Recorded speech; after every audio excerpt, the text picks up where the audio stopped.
You know, I have been, gosh, I was thinking about doing a Nightmare on Elm Street. I don't know what you want to call it, just some videos talking about Nightmare on Elm Street, that series, because I'm a big fan of that. I have been for since I was a little kid.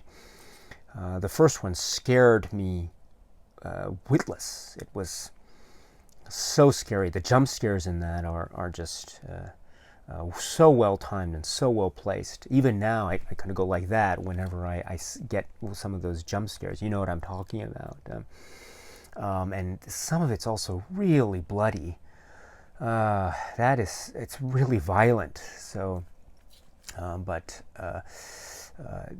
there's that. Although, I always thought there were always some things about the first Nightmare on Elm Street that I always had questions about. I don't know how you feel, but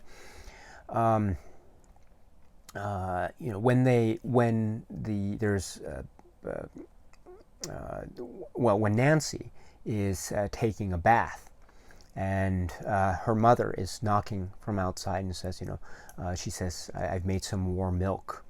And then Nancy whispers to herself, warm milk?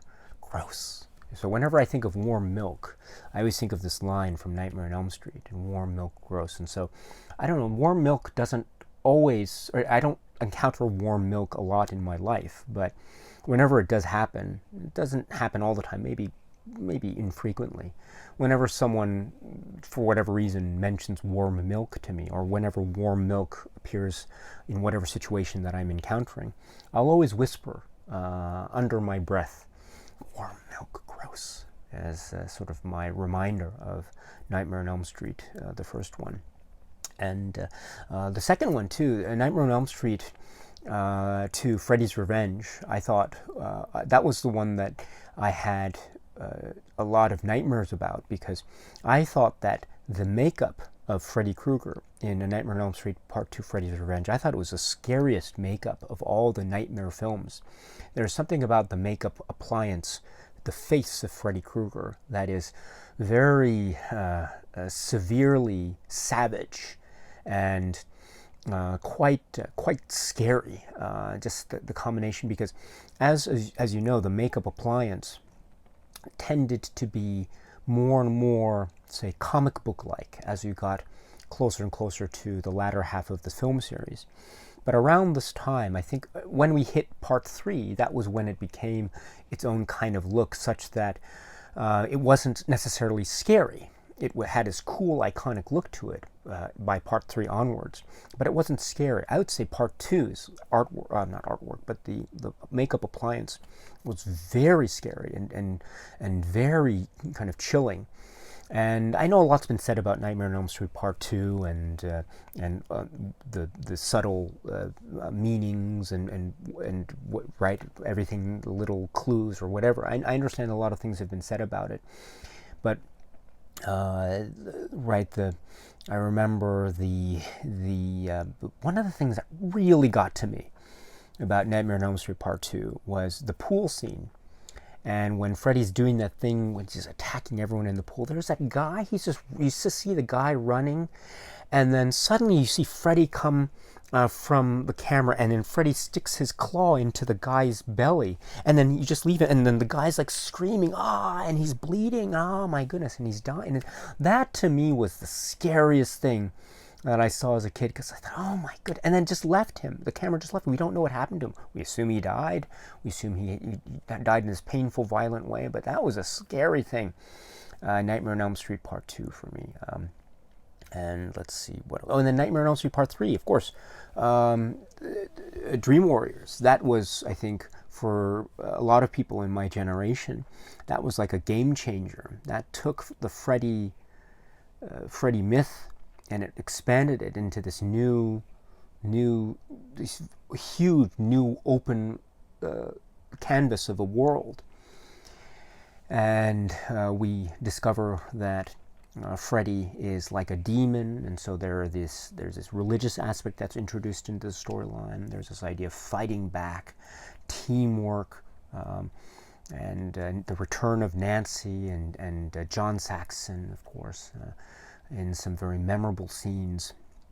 It's that to me was a to me was a beautiful mix of the scary and the comic, and the just over the top zaniness that is associated with with that kind of world. I was always so sad as a kid when I am the wizard master, boom, and then he does the stupid thing. He's overconfident. He thinks he's got Freddy, and then he runs towards Freddy. You don't do that in a nightmare film. And then, of course, when he runs towards him, his overconfidence is his weakness. And so Freddy grabs him and says, "I'm sorry, kid, I don't believe in fairy tales." And it's such a sad, pathetic death. I love that character too, because I could identify a lot of myself in him. But that to me even now is such a sad. It really breaks my heart, actually. So, and then there's some other parts of part 3 that I like to. I find myself quoting a lot of the film even now. I forget recently, but there was an instance where I just said, sorry, maybe I was keeping someone, I don't know, an appointment I was late for, and then, sorry to keep you waiting. Perhaps if there were more of me to spread around, or, in that hall of mirrors, and in Nightmare 3, so that was really cool. And then Nightmare on Elm Street Part 4, The Dream Master. And Alice, the introduction to Alice. Welcome to Wonderland, Alice. And that had a large body count, and it was very much like a comic book horror film. It had a lot of bright colors, and it had a lot of sunshine moments. And so it wasn't, I never thought of it as being a scary film as much as it was like a horror fantasy film. And that too, therefore, was a game changer because of its huge financial success. But also it felt really like saturated Nightmare on Elm Street, which I thought was a great thing, because that was something that we hadn't seen in the series thus far. We got hints of it in Nightmare 3, but nothing like that.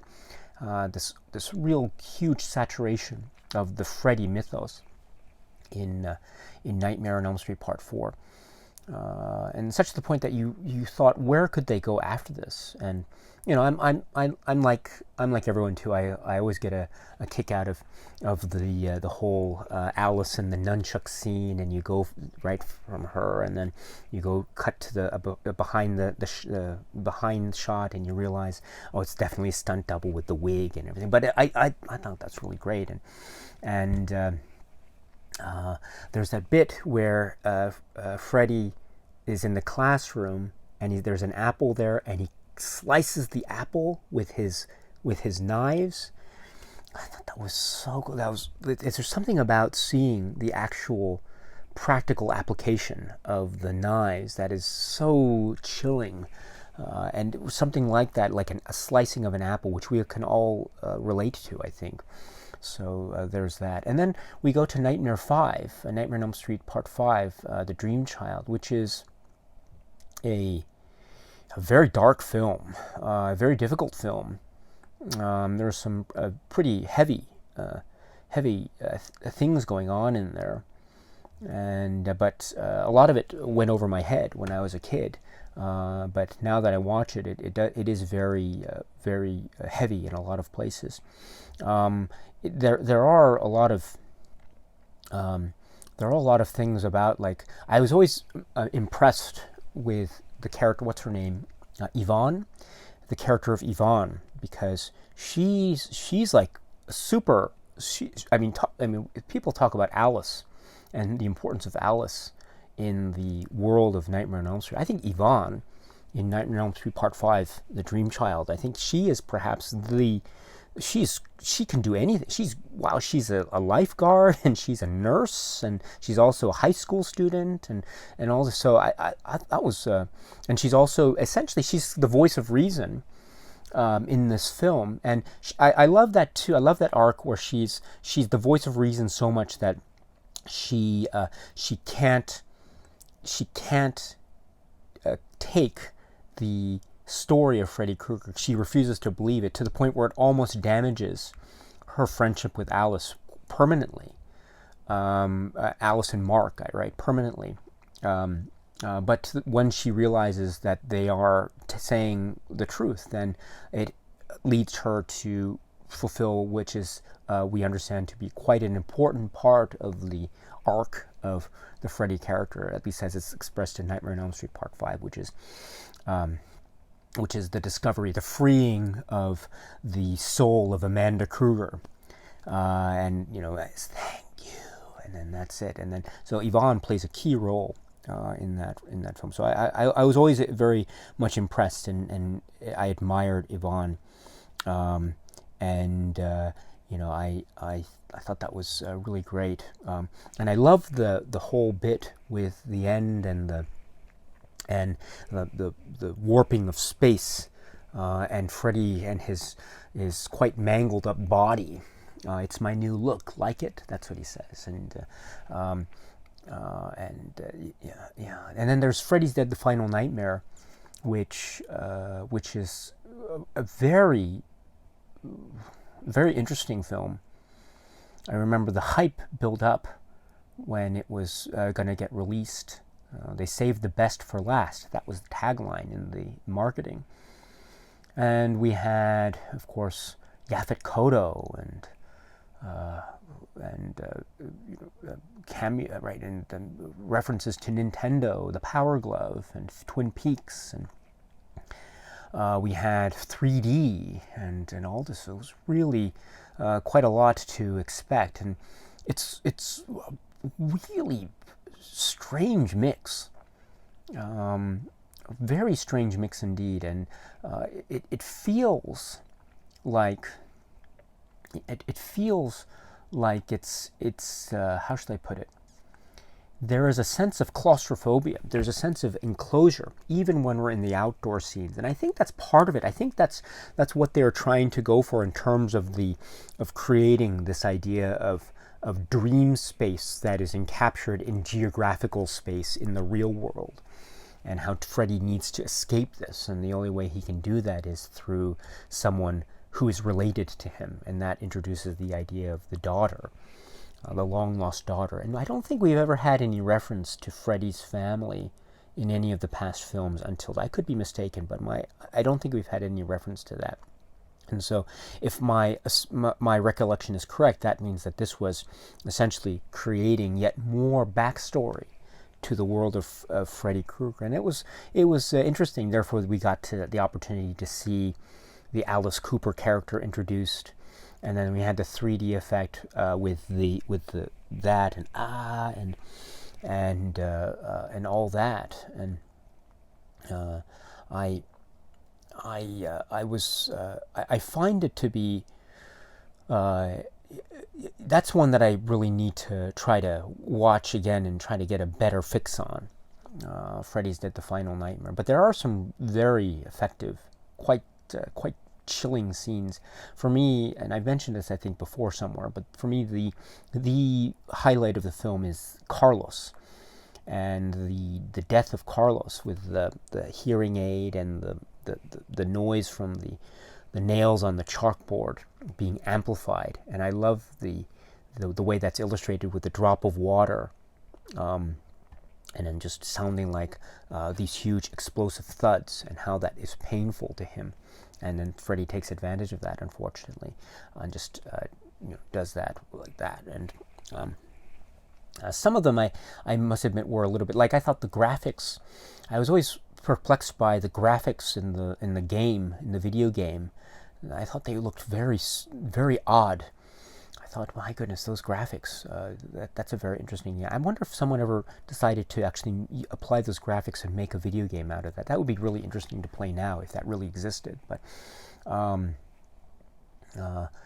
was I saying? What was I saying? Oh yes. So this Freddy's Dead: The Final Nightmare, and then there's Wes Craven's New Nightmare, which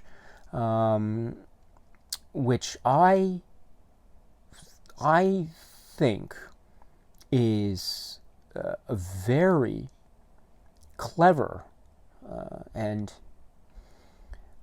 incredibly scary and tense film, especially its first half.